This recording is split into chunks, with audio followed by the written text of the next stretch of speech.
Broads Media.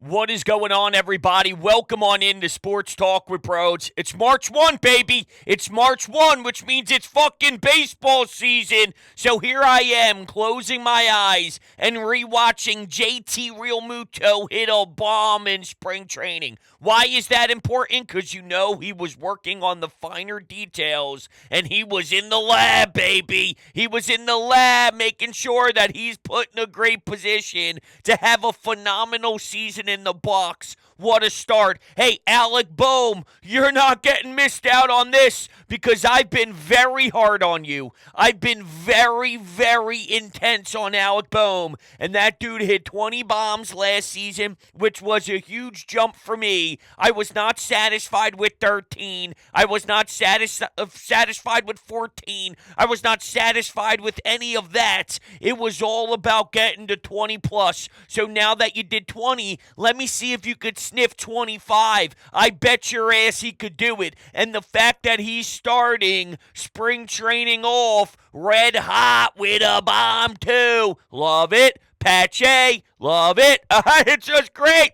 It's great. I'm excited, and I really can't wait for this season because for the first time in a long time, I have a ton of confidence, and I hope they're not going to destroy me. Expectation sometimes is a little rough because if you put the bar too high, it's so much easier to go through a disappointment. But, dude, it's clear that this team is wired to go win that championship. You could tell that they are so pissed off by how last year ended because they were the better team and they know they screwed up. All right, this wasn't the same as losing to Houston where they probably self-assessed and realized they missed an opportunity, but they didn't necessarily shit the bed or, fail themselves. Last year, they failed themselves. And you could tell that when they entered spring training this year, there was a chip on their shoulder because they know that they have to hold themselves accountable and responsible for the mess that was. It should have been back-to-back World Series trips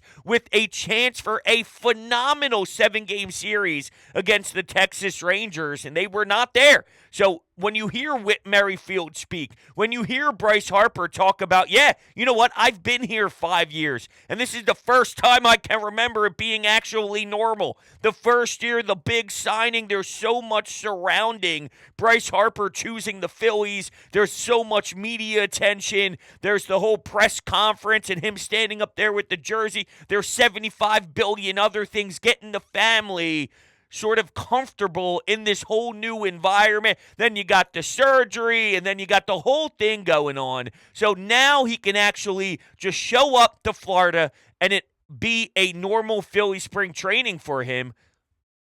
Beautiful. Beautiful. You don't think that's going to be an impact to this team? All right, with the slow starts. And I love the emphasis on coming out of the gate hot. Is there a fear that maybe there's so much pressure on them to not go through the struggles in March and in April, and maybe we know that Kyle Schwarber needs a few months before he starts raking, so if he's going into the batter's box every day in late March and every day in early April thinking, I got to go hit a bomb, I got to go hit a couple home runs, will that take him out of his element? I don't know. Well, they're working on him to go the other way with it. They're working on him actually to try and get that batting average up. So if that's more of the focus instead of, hey, I need to crush one over the wall on the first day, although imagine CBP rocking its opening day. There's going to be sellout after sellout after sellout. That place is going to be popping, and that's for the whole entire season, and that's beautiful, right? I mean, we've seen this team over the years be in first place under Gabe Kapler. Nobody rightfully shows up,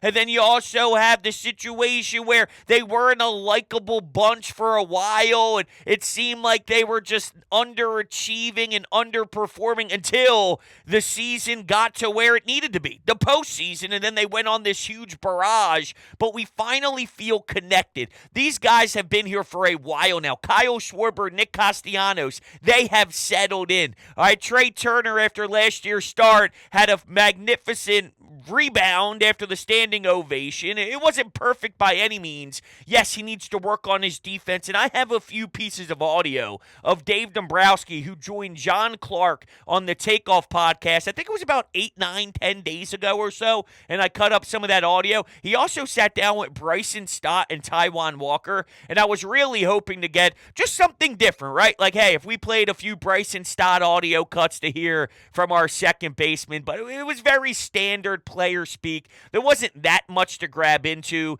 The only one that stood out, and I won't play it, is him pretty much expressing how it's important to know the togetherness of this clubhouse, because Latin players will go out to eat with the American players, and it's not as cliquey, right? You won't have the Latin players just go out and then the American players go do their own thing, and then they meet at the ballpark for 4 o'clock or whatever, and then they're getting ready to go. Like, no, it's one team, it's one love, and you could tell that togetherness is real and it's authentic, and they're hungry. All of them are on the same exact page. Whit Merrifield is here to play a damn role, and he wants to win a championship, and he wants that ring on his finger, and he wants to pretty much be a huge contributor in his specific role. And the moment he stepped into the Phillies clubhouse, he could feel that same exact feeling. He knows, he understands, oh, this is no joke. This is it. These guys are wired in a way to go win a championship, and it is going to be a beautiful watch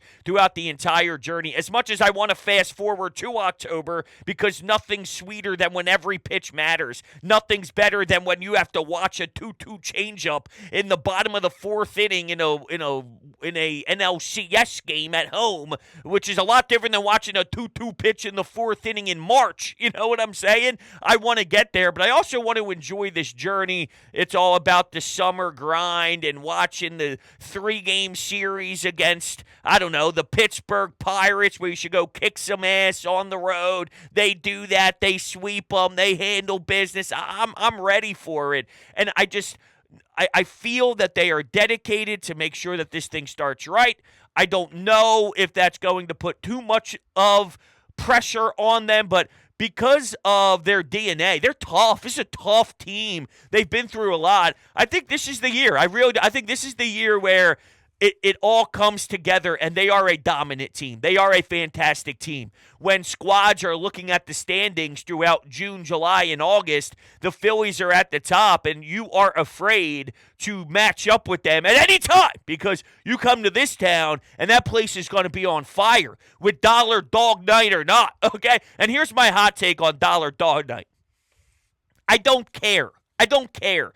The lines are atrocious. I'm not going to a baseball game to sit in line for 3 hours for 2 hot dogs, for 3 hot dogs for $3. It just doesn't hit me like that. And when people are throwing hot dogs on the field and they have to delay the game and this and that, what do we do? What are we, 4 years old? I don't know. I get it. It's cool and it's an awesome night to get people to go down there. But this team should be so magnificent that I want to go down there because Bryce Harper is going to hit 4 fucking nukes. All right, because Kyle Schwarber on opening day is going to step into the box. You'll hear his music, and then you can't miss first pitch. Okay, you can't miss first pitch. I remember I went with Shelfie, if you're familiar with the MLB The Show community. Me and Shelfie head down to opening day. Maybe that was like 3 years ago already, 4 years ago. And we were waiting outside to get, we got there hours before, and we were still late to get to our seats and sit down. And here you go, here's Andrew McCutcheon.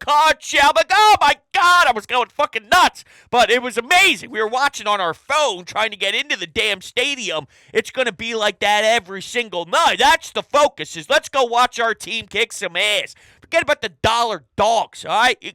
Come on. You don't even see half the game because you're sitting in a line that takes forever. The time it takes to get that hot dog, I'd rather spend $15 on that Oscar Mayer, okay? Or whatever, the Haagen-Dazs. Anyway, let me tell you something real quick. I'm going to try and calm down. We're on a mission to continue growing in every way possible here on Broads Media. So if you are enjoying this content, make sure to subscribe and leave a thumbs up. And we actually have more Broads Media content coming your way. Coffee with Broads is back starting March 28th, which is opening day. Join the Broads Media membership here on YouTube for $4.99 a month, and you will have access to Coffee with Broads live streams every Monday and Thursday at 11 a.m. It'll be laid back, super chill, very interactive with the chat. Nothing is changing currently with the model. It's just an added bonus if you want some more in your life. There's also a Broads Media Discord channel that is currently active where we will communicate live when games are going on, talking about all the action in real time. I'm looking forward to starting Coffee with Broads again March 28th. And make sure if you are interested, you grab your membership today down below. It's pretty crazy that Bryce Harper's been here for 5 years, huh? I remember where I was, as we all do. I went to college 3 years late after high school, so I was actually at Rowan, working in the industry. I believe at the time, was I down at 97.3? I might have been down at 97.3 in Atlantic City, 97.3 ESPN, working with Mike Gill. Or maybe I started right after that. I'm not sure. No, I must have been there. I must have been there. Because I'm in that 5-6 range of... Yeah, I think so. But I was sitting in class at Rowan, and I remember getting the notification, and the whole class stopped. I was 23 at the time, 23 years old, trying to wrap up getting the damn degree. And here's my phone going crazy. Everyone's phone's blowing up. You could tell the whole entire room was no longer paying attention to whatever the hell the professor was saying. And then she goes, whoa, what's going on over here? We're like, yeah, the phone's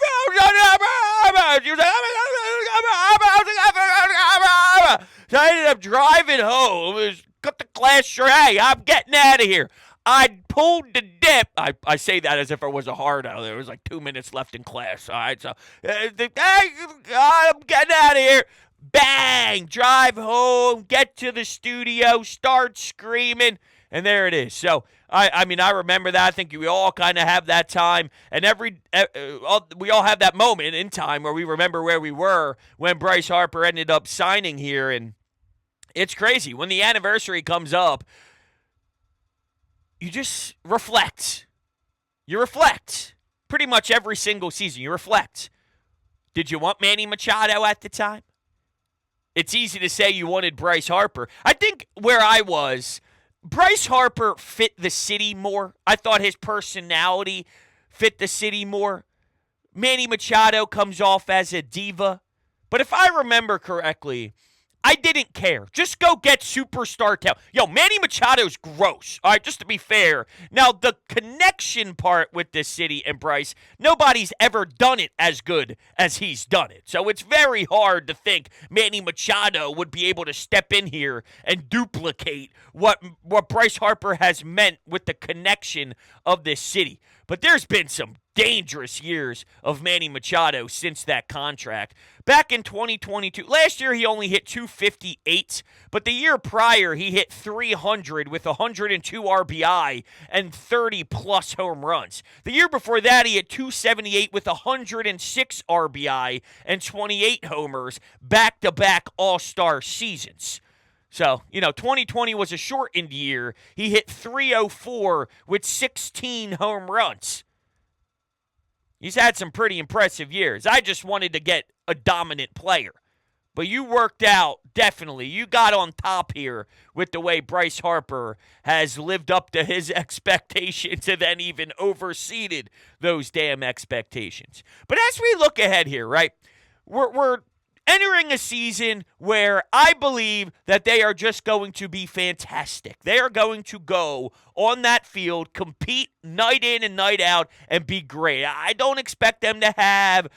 Of course, every team will have a little slump, right? I'm not talking about over the 162, but I don't think we're going to be 15 games behind the Atlanta Braves, and you're just essentially playing for that number one wild card spot. I expect them to have some pop to them, and I expect them to have some toughness. Now, ultimately, maybe they still do fall short because the Braves, For whatever reason, they have all this regular season success, and it did end up winning a championship, by the way. I don't want to knock them down as if they haven't won. They won. They won their championship, and they do have that in their back pocket. But over the last few years, we definitely have their number, and I know they know that. The Braves do, and I know they know that. And trust me, we are circled on their calendar, not just because of the division race, and not just because they hate us and they're a big rival, but because they have that sour taste in their mouth, and they probably thought that there was a chance they could get Aaron Nola. Idiot! So instead, you have to go with Chris Sale. Aaron Nola is 3 times the player that Chris Sale is in today's game. And wait till you hear from Dave Dombrowski on the thought process of potentially losing Aaron Nola to specifically the Braves. But at the end of the day, regardless on how this whole thing shakes out, the Phillies are tougher. This version of the Philadelphia Phillies has something that I don't believe the Braves have. They are a tougher crew. The Braves are searching to find it. The Phillies have it. They have it. That's what Kyle Schwarber brings when you sign him and he's in your clubhouse. That's what Nick Castellanos brings when you bring him into the clubhouse. An edge. Attitude. Braves don't have that right now. Sure, Matt Olson can hit 50-plus bombs and replace Freddie Freeman, but Freddie Freeman had a personality that meshed with the Braves and who they were trying to be. The Braves have some great talent, but when you put them all together, while they're a great baseball team, they're missing something. In sports, we always look for it. The Phillies have it. The Braves are close. By no means are the Braves bums. They might actually win the division and have more regular season wins than the Phillies do. But is that the end-all, be-all? And sure, when you're the general manager, when you're the president of baseball ops, yes, you look for a way to mold a team together to win high 90-plus games in the regular season, to win 100-plus games. Isn't that the job? Yes. But it also has to be postseason success, too. And if you're the Braves, there's a lot of pressure on you to beat the Philadelphia Phillies when it matters most. And you've come up small multiple different times. And the Phillies have a ton of arrogance about it. And they know that they have your number. And it's going to be a fantastic watch over this journey. And I'm excited for it. It's March 1. It's March 1, which means it's baseball season. And since when has that been the case? You know what I mean? It's never really been March. We've now hit the time where it's March. And good, because the quicker it happens, the better it is. All right, I'm sick and tired of ripping apart the Eagles, and I'm obligated because they suck, and they're a mess. That's what's out there. So I have to react. It's refreshing to sit here and do this. Although, the second I plan this entire show, Darius Slay has some comments, and I decided I'm just going to relax. All right, let me give it some time. Let me be happy. Let me talk about the Phils. So, all right, we got a bunch of audio here from Dave Dombrowski and on a lot of different things here. On Trey Turner, on the Braves, on Rojas improving, on a lot of different things. So why don't we begin? Let's begin on the addition of Whit Merrifield and how it could be insurance for Rojas. Take a listen here. It does protect us in that regard. I have actually felt more comfortable than most that if we had Pache out there versus left-hand pitching, that he would be fine because he's such an outstanding defensive player too. But in Merrifield's case, he definitely brings more offense in that situation. So it does protect us a little bit. And not only if he doesn't make it, but if we have injuries, he can protect us in a lot of different positions. Sure, not breaking news or anything. We sort of thought that that's what Whit Merrifield would provide. But here's more of an overall look on the entire edition of Whit.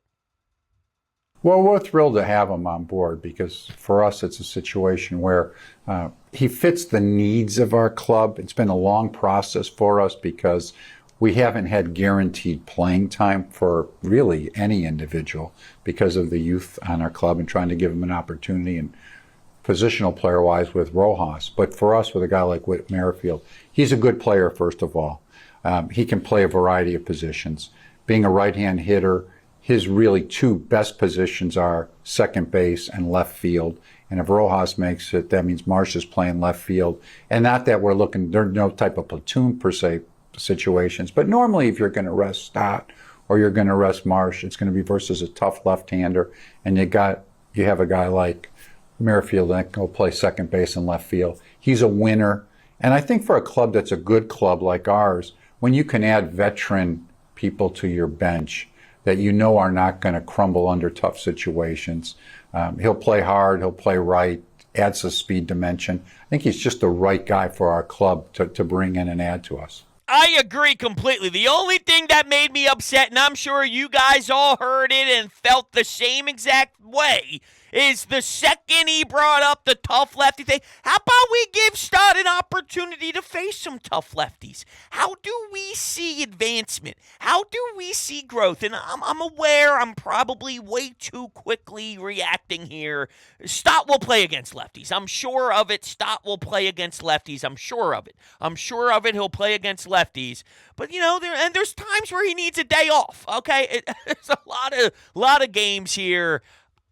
It's, for some reason, though, just stuck in me. It's stuck in me that they get so obsessed with this matchup on this day.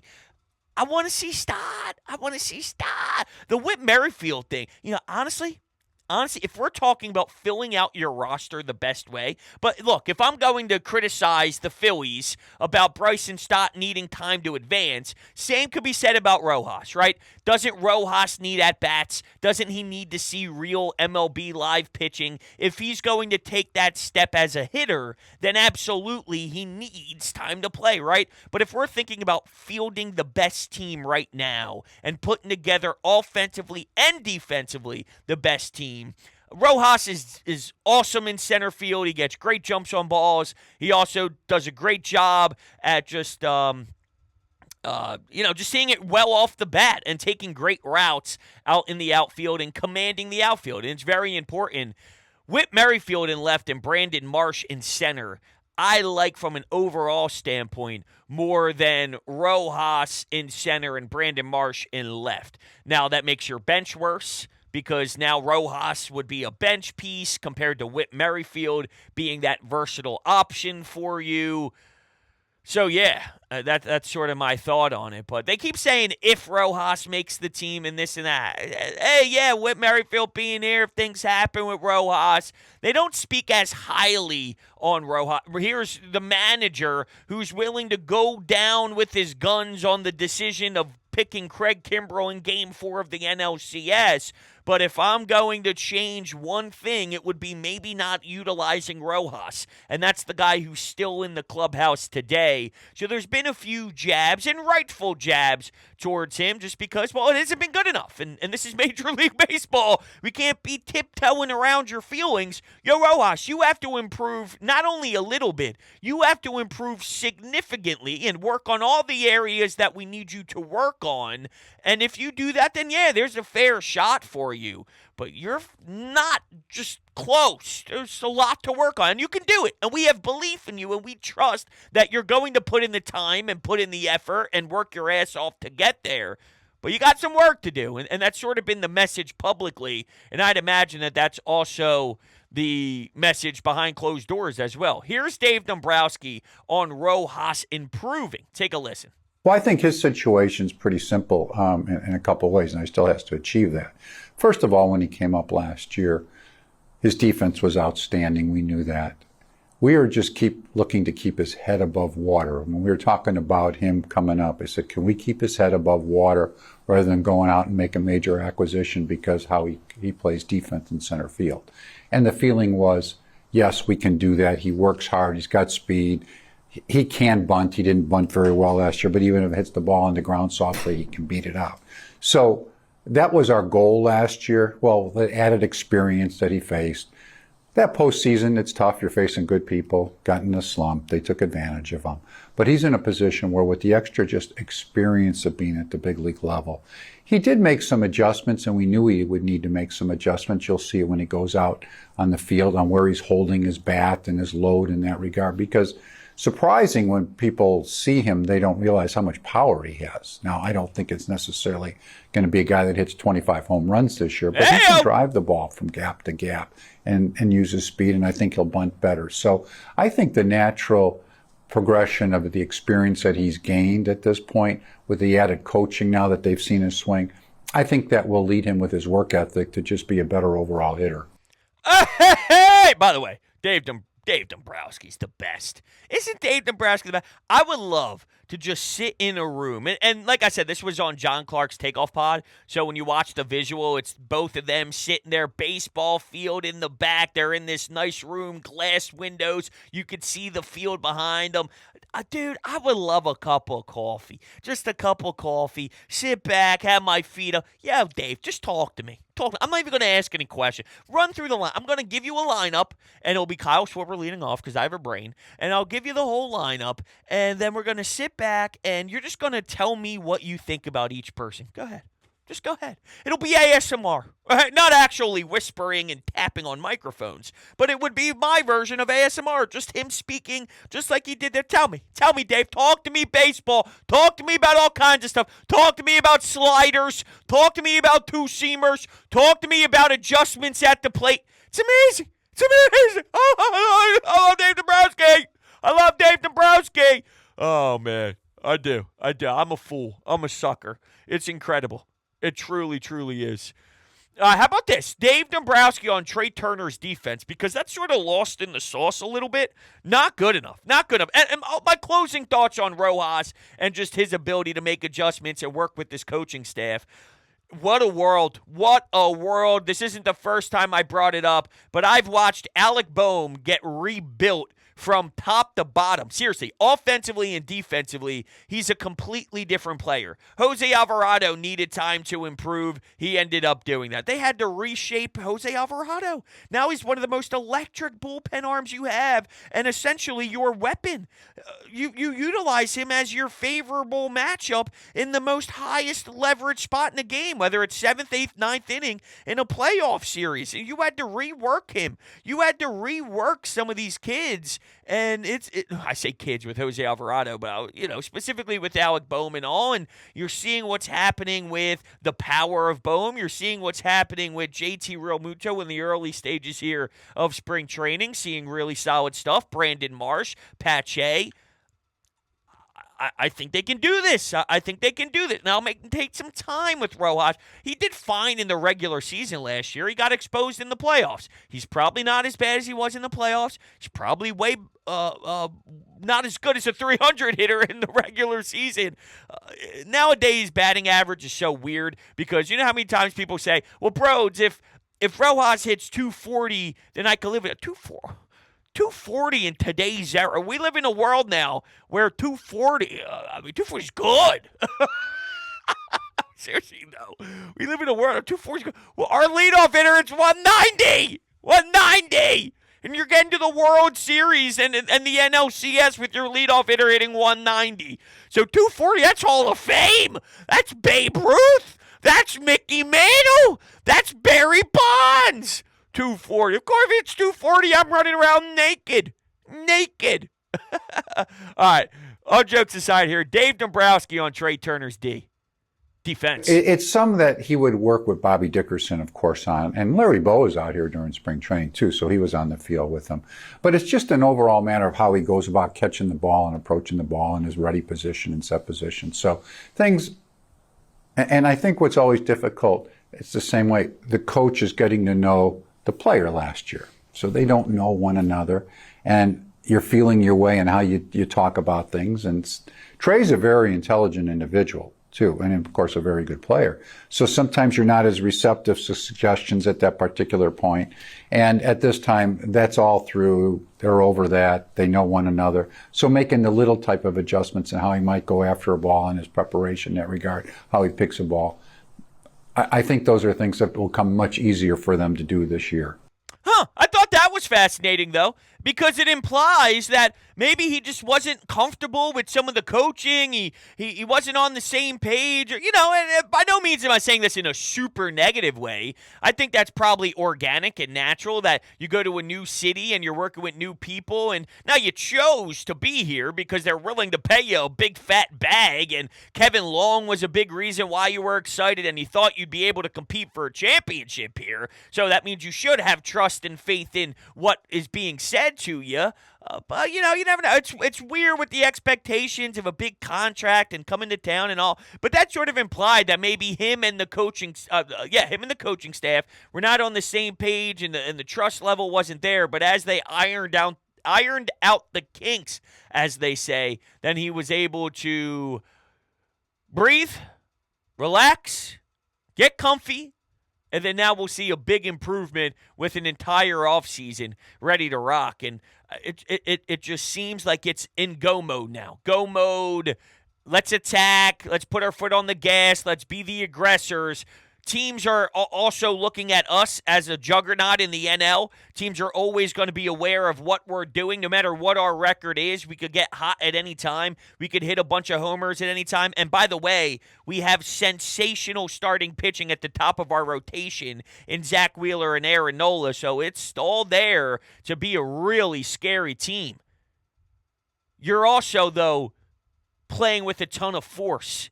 And not sitting back waiting for everybody's best. You're giving your best and sort of countering what the other teams are doing, if that makes sense. Sometimes you could have the target on your back and you acknowledge that and you try and hold off other teams, if that makes sense. This is more of, no, fuck you. Fuck you. That's what it seems like they're doing because they're so aggravated with how last season ended because they thought they let that slip.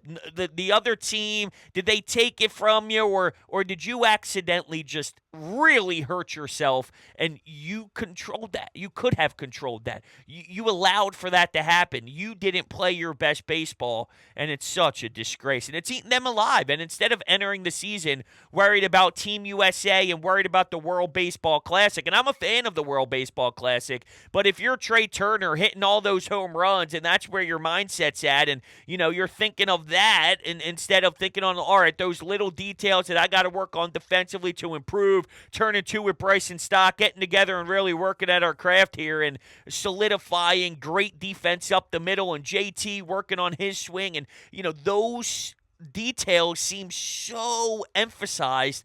Maybe the World Baseball Classic was a big part of their mindset last season instead of this, and now that changes the approach entering the year. I got one more I want to play. I'm not going to play the Dave Dombrowski on Aaron Nola thing because we're getting a little deeper here into the show. But how about this?